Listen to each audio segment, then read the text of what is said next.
I'll be honest, sometimes degree apprenticeships can be a mixed bag. Sometimes you can get with a company to do a degree apprenticeship. The company's amazing. You have a great 4 years, whole career set up. Awesome. Yeah. They're also sort of, I want to say horror stories. Maybe that's a bit of an exaggeration, but you can go to a company where it's not as good. It's a different experience. The workload's crazy. The projects aren't that good. The company's not very nice to you, right? So in this video, I'm going to cover basically how to spot a good company and avoid the bad ones. Because when you're getting into a degree apprenticeship, you don't want to get with a bad company because it's just going to be a worse experience for you. It's just going to be more stressful, more difficult. It's just not going to be a fun experience. If you get a good company, honestly, degree apprenticeships are amazing. Like, degree apprenticeships are great because you're getting the salary. You're actually working on stuff rather than like doing lessons. Like, a lot of you probably sort of fed up of lessons, like, oh, math lessons. That's why you don't want to go to university because it's another 3 years of lessons. Here, you're actually doing something. On top of that, you're getting the salary, no debt, and all that sort of thing. So, degree apprenticeship, when you got a degree apprenticeship with the right company, it can be really good. You just want to avoid it with the bad ones because that's when people have these bad experiences, saying they're overloaded with workload, the projects aren't very good, they don't like their colleagues, and all this sort of thing. Okay, so let's get into that in this video. Okay, just a brief introduction about myself in case you've never seen one of my videos before. My name's Owen. I'm a degree apprentice and I help people get degree apprenticeships in the engineering, technology, and finance industries. Here are some of my students I helped last year get into degree apprenticeship. So Maya, I helped her get into Rolls-Royce for a degree apprenticeship. Rolls-Royce is an engineering company. Then this student here, I helped her through sort of mock interviews, through a course I made. I helped her get into the JLR software engineering, so digital and technology solutions degree apprenticeship.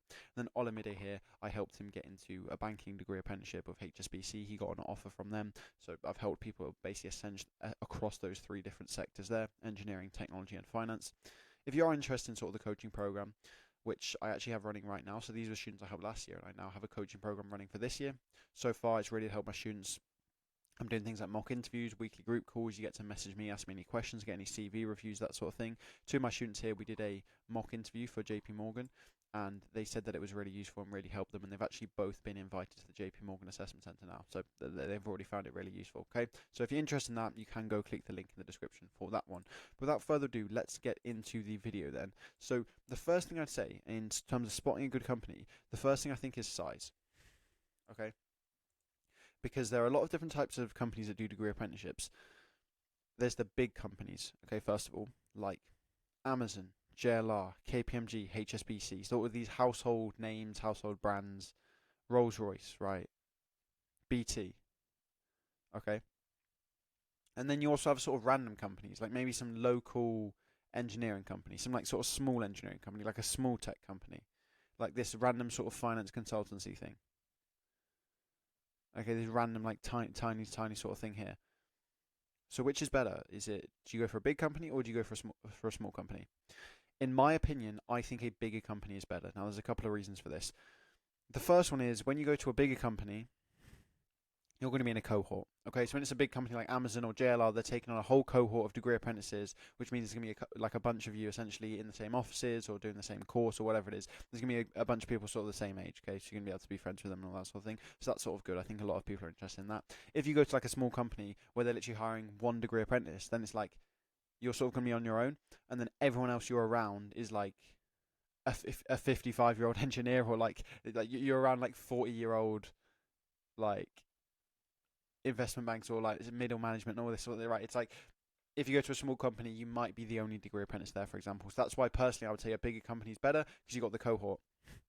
On top of that, with a bigger company that does a cohort, they've sort of likely done it for longer. Okay, and this is where the second one comes in, and it's history. Okay, this is something I'd look at with the company. Is this the first year they're doing a degree apprenticeship? Or have they been doing degree apprenticeships for a good number of years now? And if it's the first year they're doing a degree apprenticeship, that's what I'd kind of be worried about. Because with a degree apprenticeship, there's a lot of sort of requirements the employers have to follow. I won't go into them in detail now, but they have to give you certain time to go and study. They have to give you certain support and this sort of thing. When companies have been in the game for a couple of years now, so maybe they've done degree apprenticeships for 5 years, 5, 6 years, they know what the process is. They're going to give you a good experience, most likely. Okay. because they know what's up. They've been through this process before. However, if it's your first time with one of these companies, it's their first time they're deciding, okay, 2025, let's hire a degree apprentice, see what happens. They're not going to be familiar with the process. They're not going to know how it works in terms of giving you study leave, in terms of what they need to do to support you and all this sort of thing. So it's more likely you're going to sort of have a bad experience because they're not going to know how to support you, how to help you, how to give you a good experience, how to balance your studying alongside the projects. They might just give you a whole bunch of load of projects because they don't understand that, well, when you're doing a degree apprenticeship, you've got to study for a degree, so you need time off and that sort of thing. Okay?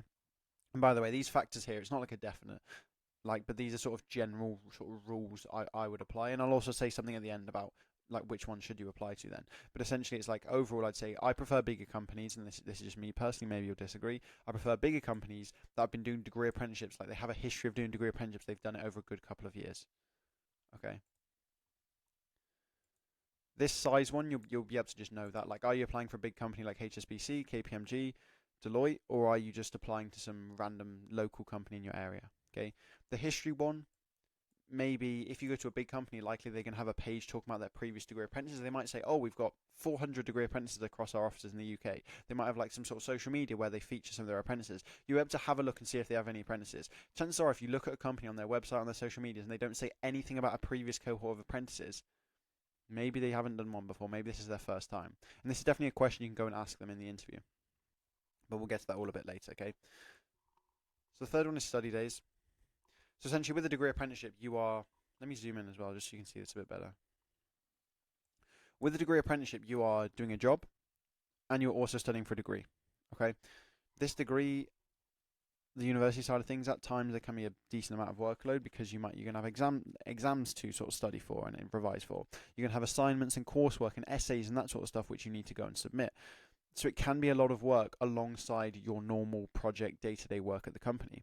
So essentially, if it's a good company, what they're going to do is they'll give you study days. So this is a really good indicator of how sort of supportive the company are. Because if they're a supportive company, they'll give you 10 study days a year, 15 study days a year, whatever it is. Some companies even give like one extra study day a week or half a study day a week, right? Because they accept, yes, you've got a lot on your plate because you have this degree, so we're going to give you extra time off to work on your assignments. Because the problem is, if you go to a company, and I actually know people on my course who they get 0 study days per year, those are the people who have to then do assignments on their evenings and weekends when they're at a degree apprenticeship. So on my degree apprenticeship, I've done no work outside of working hours or university days. So that basically means nothing in my evenings, nothing on my weekends. It's all been done during working hours, during university days, or during study days. Okay, because I have study days. It's going to be a completely different experience if you don't have study days, because it basically means you're going to be doing work in your evenings and weekends because you literally don't have time to do it at work because they're not giving you those study days to take that time off. Okay, so that's something for me that's like, from what I know now, that's a non-negotiable. Okay, because it's not even just the study days themselves, it's just the overall attitude that that company has. It's like, if they're the kind of company who's going to refuse you study days, you know they're going to be a headache. You know, when like you tell them that you've got a lot of stuff on with university right now, could you just sort of calm down with the projects a bit? Could we just chill out? They're the kind of company who's going to say, no, we're employing you, you're doing this project, you're doing this work. Compared to the company who gives you study days, you know they have the attitude of, yeah, 100% will be supportive. So yeah, I know you've got exams in the next 2 weeks. So what I'm going to do is I'm not going to put you on this new project just yet. We're going to hold it off just so I can give you that extra time to prepare and have that support. So study days are super important. That separates them. Salary. So with salary, in September 2025, if I was going to a degree apprenticeship in September 2025, I probably, especially if I'm applying to engineering, technology, and finance, I wouldn't be accepting anything below 25,000 unless I had to. Okay, so let's say my only offer was like 20,000, then fair enough, I'd go and accept it, right? Obviously, but if you have multiple offers, I would be accepting one that's £25,000 because just the state of salary at the moment, 25,000 is sort of a minimum. You still have companies who are charging like 18,000, 20,000, 21,000, and that sort of thing, but they're the companies who are going to struggle to sort of attract the top talent, because the top talent, the best applicants, they're going to be going to these top companies like JLR, like Amazon, like JP Morgan, who are paying £25,000 plus. So I think that's an important one. Again, it's a red flag if you go to a company and they're only paying 18,000, 20,000. It's like, okay, they don't really care about their employees then. Okay, interesting. And also it's just less money for you. So it's like, you're doing the same job. Like, it might be a 40-hour working week. You're doing the same job for the next 4 years or whatever. But it's like, at one company they're paying you £20,000 a year. This company they're paying you 25,000. it's like for every hour you work, it's like at this company they're paying you an extra £2 an hour, and that stacks up to like 5,000 a year. It's like, which one are you going to take? You're obviously going to take the 25,000 one. So that's just me personally. Maybe you don't really care, but if I had multiple offers, like in September 2025, if I was starting September 2025, I wouldn't be taking anything less than 25,000. Now it's a different story if you go back to a couple of years ago, starting in 2023, starting in 2022. But obviously it's inflation, right? I don't need to explain inflation. You guys understand that. The state of inflation and salary increases and pay rises at the moment, I'd basically go in 25,000 and up. That's just my opinion. Feel free to disagree on that. Leave it in the comments below if you disagree. And the final one would be university. And this is just one to sort of have a think about, because some people care about the university they get the degree from. So with this degree apprenticeship, some people want it from maybe a Russell Group university, so University of Warwick, University of Exeter, Queen Mary, University of London. Some people really care about that. Some people couldn't care less. Because essentially with some degree apprenticeships, they go to these Russell Group universities, Warwick, Exeter, Queen Mary, University of London. Some of them just use some random sort of training college provider like North Eastern University or some random thing that no one's ever heard of, or BPP University or something. That may or may not matter to you. That's just something to think about, okay? If you do care about the sort of quality of your degrees, quality the word I'm looking for, or like the institution where your degree comes from, so which university it comes from, you want it to be Russell Group, then make sure you have a think about that when you're going into sort of different degree apprenticeships. Okay, so those are sort of the 5 different metrics that I would be looking at if you sort of want to spot which is a good company, which is a bad company, which is a good degree apprenticeship, which is a bad degree apprenticeship. Now, what should you actually do with this information? Okay. Well, first things first, okay? Let's say you get all this information in advance, okay? So you get all this information before you apply. And you're like, okay, this is a good company, this is a bad one, this is a bad one, this is a bad one, this is a good one. Still apply to them anyway, even if it is bad. Okay, even if you judge it like it's bad on all of these metrics here, just apply to it anyway because it's practice. So in my coaching program, my students are all applying to like random degree apprenticeship, like completely random ones, just because it then means it's going to be good practice when they go into the one they want, like the one they want at Amazon or the one they want at JLR or the one they want at Deloitte, for example, because they've just applied to a load of random ones. So it's like, that's good practice. I'll give you an example. I like accidentally, I didn't even do this on purpose, I applied to like a level 4 apprenticeship, and I ended up sort of going through the application process. I did the assessment centre. I thought it was a level 6 the whole time, but when I went into the assessment centre, I found out it was level 4. Like on the day I found out it was level 4, which because my friend had messaged me saying, oh, and there's an engineering degree apprenticeship, do you want to apply? So I just applied to it without even reading it, and it was level 4, yeah. So it's like, if I was doing it again, it's like maybe I wouldn't have applied to that, but I had my assessment centre for this level 4 one, okay? Did the assessment centre. I ended up getting the job as well, by the way. I rejected it because it's like level 4, who cares? But actually, the day after this assessment centre for this level 4, I had my Rolls-Royce assessment centre. So essentially meant when I went into Rolls-Royce, which is the company I wanted to get into, it wasn't my first assessment centre. And some of you might be nervous going into your first assessment centre because maybe you've never done an interview before, you've never done a presentation before, you've never done a case study or a group exercise before, you might be a bit nervous. You don't want to go into your first ever assessment centre, whether that's Amazon, whether that's JLR. You don't want it to be your first time because you're going to be nervous, you're not going to be very good at it. Because I'd had the level 4 practice the previous day, it's like, I was fine with the Rolls Royce. And then they ended up calling me saying they wanted me, like 7 days later, they called me and said they wanted me to do the job at Rolls Royce. I got the job. So it was good practice.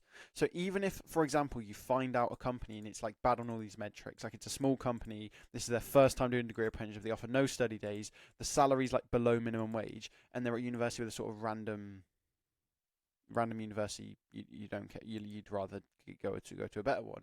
Still apply to them anyway, it's just good practice, and then you can always just reject the offer at the end. And I just thought with this university one, I've just put this on here for some people. This might be, some people might not care. Okay, so I'm not saying only do degree apprenticeships with good universities. That's not what I'm saying at all. Because I think with a degree apprenticeship, the university, in my opinion anyway, it's kind of irrelevant. Who really cares? It's like you're going here for the work experience and you're just getting a degree, sure. It doesn't really matter from which university. That's my opinion anyway. I'm just saying for some people, this one's going to be relevant. So I might even put this one in brackets actually, just because it's going to be applicable for some people. But essentially, even if you spot a bad company, go and apply to them. Chances are, though, right, you're not going to find out these beforehand. So size one, you can work that out beforehand because it's like, is it Amazon or is it some random company? History, sometimes you can find it, sometimes you won't be able to find it. Study days, you almost definitely won't be able to find out before you apply. Salary, it's like a 50-50. Some companies say their salary, some say competitive. Honestly, just a side note, the companies which on their job description say competitive, it's like those are usually the companies that have the worst pay, the ones that say competitive. It's like, come on, man.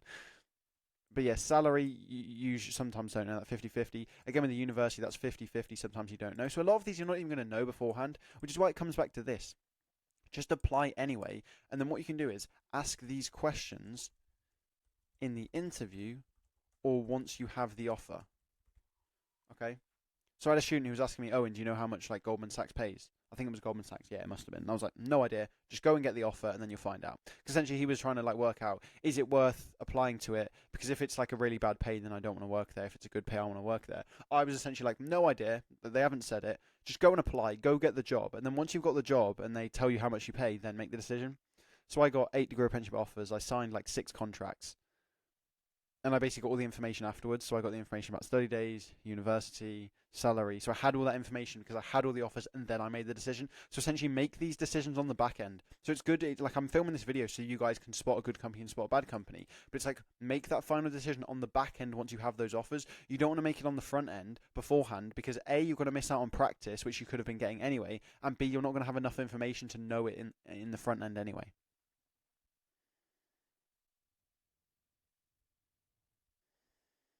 Okay.